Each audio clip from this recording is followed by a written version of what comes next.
प्रधानमंत्री नरेंद्र मोदी 23 अगस्त को यूक्रेन जाएंगे, लेकिन इससे पहले वो 21 और 22 अगस्त को पोलैंड के दौरे पर रहेंगे। पोलैंड और यूक्रेन पड़ोसी देश हैं। पीएम मोदी दिल्ली से पोलैंड तो प्लेन से जाएंगे, लेकिन पोलैंड से लेकर यूक्रेन के कीव तक का सफर वो ट्रेन से तय करेंगे। ऐसा क्यों हो रहा है और आखिर पीएम मोदी प्लेन की जगह ट्रेन से यूक्रेन की राजधानी कीव क्यों पहुंच रहे हैं, और वो भी वॉर जोन से होते हुए? आइए पूरा मामला विस्तार से समझते हैं। प्रधानमंत्री नरेंद्र मोदी जिस ट्रेन से यूक्रेन पहुंचेंगे, उस ट्रेन को ट्रेन फोर्स 1 कहा जाता है। नाम की प्रेरणा ली गई है एयरफोर्स 1 से, जिसमें अमेरिका के राष्ट्रपति उड़ते हैं। खैर, इस ट्रेन से पीएम 10 घंटे का रास्ता तय करके कीव पहुंचेंगे। यहाँ वो करीब 7 घंटे तक रुकेंगे और फिर 10 घंटे का सफर तय कर वापस से पोलैंड आ जाएंगे। पीएम मोदी प्लेन की जगह ट्रेन से इसलिए यूक्रेन जा रहे हैं क्योंकि इस समय यूक्रेन का आसमान उड़ान के लिए सुरक्षित नहीं है। 2022 में जब से रूस और यूक्रेन के बीच जंग शुरू हुई, तब से कीव का एयर स्पेस बंद है। सड़कें जोखिम भरी होने के कारण यूक्रेन में आने जाने का सबसे सुरक्षित और सबसे विश्वसनीय तरीका ट्रेन ही है। तमाम सुरक्षा के बीच पीएम मोदी की ट्रेन वॉर जोन से होकर गुजरेगी। जिस ट्रेन से पीएम मोदी कीव पहुंचने वाले हैं, वो कोई आम ट्रेन नहीं है। इस ट्रेन से अमेरिका के राष्ट्रपति जो बाइडेन, फ्रांस के राष्ट्रपति इमैनुअल मैक्रों और जर्मन चांसलर ओलाफ भी सफर कर चुके हैं। फरवरी 2023 में जो बाइडेन जब कीव की यात्रा पर थे, तो उन्होंने इसी ट्रेन से सफर किया था।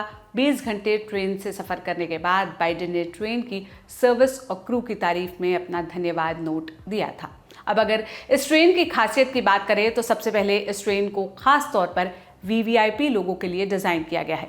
मीटिंग के लिए एक लंबी टेबल, आराम करने के लिए एक सोफा, दीवार पर एक टीवी और यहाँ तक कि सोने की व्यवस्था भी है। ये लग्जरी रेलगाड़ियाँ सबसे पहले क्रीमिया आने वाले पर्यटकों के लिए बनाई गई थी, लेकिन 2014 में जब रूस ने क्रीमिया पर कब्जा कर लिया, तो इसका इस्तेमाल फिर अलग कामों के लिए होने लगा। रूस के यूक्रेन पर हमले के बाद जब सड़क और हवाई रास्ता अनसेफ हो गया, तो दुनिया के बड़े नेताओं को यूक्रेन दौरे पर लाने के लिए इस ट्रेन का इस्तेमाल किया जाने लगा।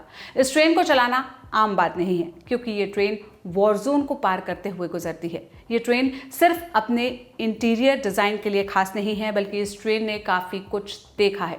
2022 में युद्ध की शुरुआत में यूक्रेन के लाखों लोगों को निकलने से लेकर दुनिया के बड़े और शक्तिशाली नेताओं को कीव पहुंचाने तक, अब इसकी कड़ी में पीएम मोदी का नाम भी शामिल हो जाएगा।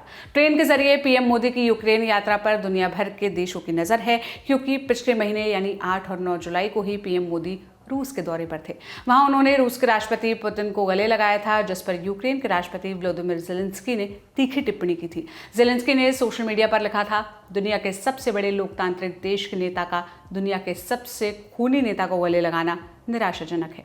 दरअसल जिस दिन मोदी और पुतिन की मुलाकात हुई थी, उसी दिन रूस ने कीव में बच्चों के एक अस्पताल पर हमला किया था, जिसमें 41 लोगों की मौत हो गई थी।